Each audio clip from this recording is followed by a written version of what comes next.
എൻ്റെ ഗതികേട് കൊണ്ട് ഞാൻ ചെയ്യുന്ന വീഡിയോ ആണ് കേട്ടോ. ഇങ്ങനൊരു വീഡിയോ ചെയ്യേണ്ടി വരുന്ന എൻ്റെ ലൈഫിൽ ഞാൻ വിചാരിച്ചിട്ടില്ല. സോഷ്യൽ മീഡിയ എനിക്ക് ഇങ്ങനൊരു പണി തരും എന്ന് ഞാൻ ഒരിക്കലും കരുതിയില്ല. കാര്യം എന്താണെന്ന് വെച്ചാൽ, മറ്റൊരാളുടെ സങ്കടം കണ്ടു കഴിഞ്ഞാൽ അവരെക്കാൾ മുമ്പ് കണ്ണു നിറയുന്ന ഒരാളാണ് ഞാൻ. അതുകൊണ്ട് തന്നെ ഉബൈദ് ബ്രോ, അതുപോലെ തന്നെ അൽഫുഡി സൂരജ് ട്രിവാൻഡ്രം, അദ്ദേഹത്തിൻ്റെ വീഡിയോസ്, അങ്ങനെയുള്ള ആൾക്കാരുടെ വീഡിയോസ് കാണുമ്പം ഞാൻ എത്രമാത്രം ഞാൻ ഏങ്ങലടിച്ച് കരഞ്ഞിട്ടുണ്ടെന്ന് എനിക്കറിയാം. കാരണം എൻ്റെ ഏറ്റവും വലിയൊരു ആഗ്രഹങ്ങളിലൊന്നാണ് അതുപോലെ കുറേ പാവപ്പെട്ടവരെ എനിക്ക് ചേർത്ത് പിടിക്കാൻ കഴിയണം എന്നുള്ളത്. പക്ഷേ ടോണി അച്ചായനെയൊക്കെ പോലെ ഞാനൊരു ഫിനാൻഷ്യലി സ്റ്റേബിൾ അല്ലാത്ത വ്യക്തിയാണ്. അതുകൊണ്ട് തന്നെ അദ്ദേഹം ഒന്ന് സഹായിക്കുന്നത് പോലെ കയ്യിൽ നിന്ന് ഒരു ഏർണിങ്സ് ഇല്ലാണ്ട് സഹായിക്കാൻ എന്നെക്കൊണ്ട് പറ്റാത്തതുകൊണ്ട് തന്നെ അതിന് ഞാൻ തിരഞ്ഞെടുത്ത പ്ലാറ്റ്ഫോമാണ് സോഷ്യൽ മീഡിയ എന്ന് പറയുന്നത്. 2 years ബാക്കാണ് ഞാൻ യൂട്യൂബ് തുടങ്ങുന്നത്. അന്നേരം തന്നെ എൻ്റെ ആഗ്രഹം എപ്പോഴെങ്കിലും എൻ്റെ അക്കൗണ്ട് റീച്ച് ആവും, അങ്ങനെ അതിൽ നിന്ന് കിട്ടുന്ന ഏർണിങ്സും കൊണ്ട് ഇങ്ങനെ ഒത്തിരി പാവങ്ങളൊക്കെ ഒരു സഹായഹസ്തമായിട്ട് എനിക്ക് ചെല്ലാൻ കഴിയണം എന്നുള്ളത് തന്നെയായിരുന്നു. പക്ഷേ അത് വന്ന് ഓപ്പണായി യൂട്യൂബ് തുടങ്ങുന്നതിന് മുമ്പ് വന്ന് പറഞ്ഞ് അതൊരു ഒരു കണ്ടന്റ് ആക്കണ്ട എന്ന് എനിക്ക് തോന്നിയിട്ടുണ്ടായിരുന്നു. അതിനുശേഷം ഇപ്പോഴും ആ അക്കൗണ്ട് എപ്പോഴും ഞാൻ വീഡിയോസ് ഇടാറുണ്ട്, പക്ഷെ ഇതുവരെ റീച്ച് ആയിട്ടില്ല. ഇപ്പോഴും 1600 സബ്സ്ക്രൈബേഴ്സിൽ കിടക്കുകയാണ്. അതിനുശേഷം ഞാൻ തുടങ്ങിയതാണ് എൻ്റെ ഫേസ്ബുക്ക്. ഒട്ടും പ്രതീക്ഷിക്കാണ്ട് 1 മാസം കൊണ്ട് അത്യാവശ്യം നല്ല രീതിയിൽ റീച്ചായി. അതിനുശേഷം എൻ്റെ വീഡിയോസൊക്കെ ഒത്തിരി നല്ല ആൾക്കാർ ഏറ്റെടുത്തു, കുറേ പേര് കണ്ടു. അങ്ങനെ എനിക്ക് മോണിറ്റൈസേഷന് ഞാൻ എലിജിബിളായി. മോണിറ്റൈസേഷൻ അല്ല, സ്റ്റാർസിന് എലിജിബിളായി. അതിനുശേഷം സബ്സ്ക്രിപ്ഷൻ എലിജിബിളായി. ആ സമയത്താണ് ഞാനൊരു നഗ്നസത്യം മനസ്സിലാക്കുന്നത്. ഞാൻ ഈ അക്കൗണ്ട് തുടങ്ങിയത്, സോഷ്യൽ മീഡിയ എൻ്റെ ഫേസ്ബുക്ക് അക്കൗണ്ട് തുടങ്ങിയത് ഒരു ബിസിനസ് അക്കൗണ്ടായിട്ടാണ്. എനിക്കൊരു ബിസിനസ്സും ഇല്ല. അങ്ങനെ ഞാൻ സോഷ്യൽ മീഡിയയിൽ സ്റ്റാർസിന് വേണ്ടി ഞാൻ അപ്ലൈ ചെയ്യുന്ന സമയത്താണ് ഞാൻ മനസ്സിലാക്കിയത്, ഞാൻ എൻ്റെ ബിസിനസ് പ്രൂഫ് അവിടെ സബ്മിറ്റ് ചെയ്യേണ്ട ചില അൺയൂഷ്വൽ ആക്ടിവിറ്റി കൊണ്ട് എൻ്റെ അവർ വിത്ത് ഹോൾഡ് ചെയ്യാണ്, എൻ്റെ പേയ്മെൻറ്റ് അവർ വിത്ത് ഹോൾഡ് ചെയ്യാണ്. അപ്പോൾ അവർ പറയുന്നു നിങ്ങളുടെ ബിസിനസ് പ്രൂഫ് സബ്മിറ്റ് ചെയ്യണമെന്ന്. ഒരു ബിസിനസ് ഇല്ലാത്ത ഞാൻ എങ്ങനെ ബിസിനസ് പ്രൂഫ് സബ്മിറ്റ് ചെയ്യും? ഇനി അതിന് വേണ്ടിയിട്ട് ബിസിനസ്സിന് വേണ്ടിയിട്ടുള്ള ഞാൻ അതിൻ്റെ കാര്യങ്ങൾ രജിസ്ട്രേഷൻ ചെയ്യാമെന്ന് വെച്ചിട്ടുണ്ടെങ്കിൽ ഇവിടെ ഏകദേശം 7000 ദിർഹം, നാട്ടിലൊരു 1.5 ലക്ഷം രൂപേൻ്റെ മുകളിൽ വരും. ഈ ഒരു സാഹചര്യത്തിൽ എനിക്ക് അത്ര രൂപയൊന്നും എടുക്കുന്നത് ചിന്തിക്കാൻ കഴിയുന്നതിലപ്പുറമാണ്. അപ്പം ഇപ്പോൾ ഇത്രയും റീച്ചായി, ഇത്രയും ഒക്കെ ആയി ഈ അക്കൗണ്ട്. ഇനി എന്ത് ചെയ്യണം എന്നെനിക്കറിയില്ല.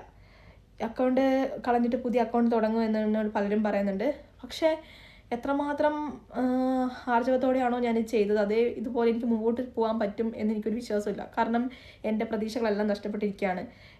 എൻ്റെ മനസ്സിലെ ആഗ്രഹങ്ങളൊന്നും നടക്കില്ല. എനിക്ക് അങ്ങനെ ആൾക്കാരെല്ലാം ഒത്തിരി പേരെ എനിക്ക് ചേർത്ത് പിടിക്കണമെന്നുണ്ടായിരുന്നു. അതൊന്നും ഇനി നടക്കില്ല. കാരണം എനിക്കൊന്നും ചെയ്യാൻ പറ്റില്ല. ഈ അക്കൗണ്ട് ഇനി എനിക്ക് എൻ്റെ ഫെയിമിന് വേണ്ടി മാത്രമേ യൂസ് ചെയ്യാൻ പറ്റുള്ളൂ.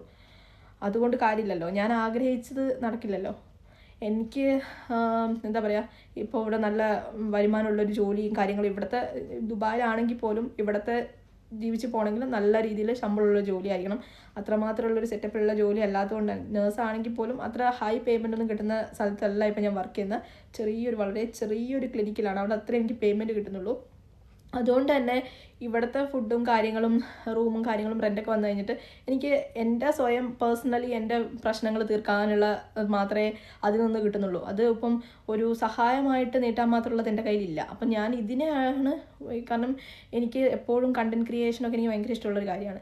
അതുകൊണ്ട് തന്നെ ഞാൻ ഈ ഒരു അക്കൗണ്ട് ആണ് ഞാൻ അതിനു വേണ്ടി യൂസ് ചെയ്യാൻ വേണ്ടിയിട്ട് അതുകൊണ്ടാണ് ഇങ്ങനൊരു പ്ലാറ്റ്ഫോം ഞാൻ തിരഞ്ഞെടുക്കുന്നത്.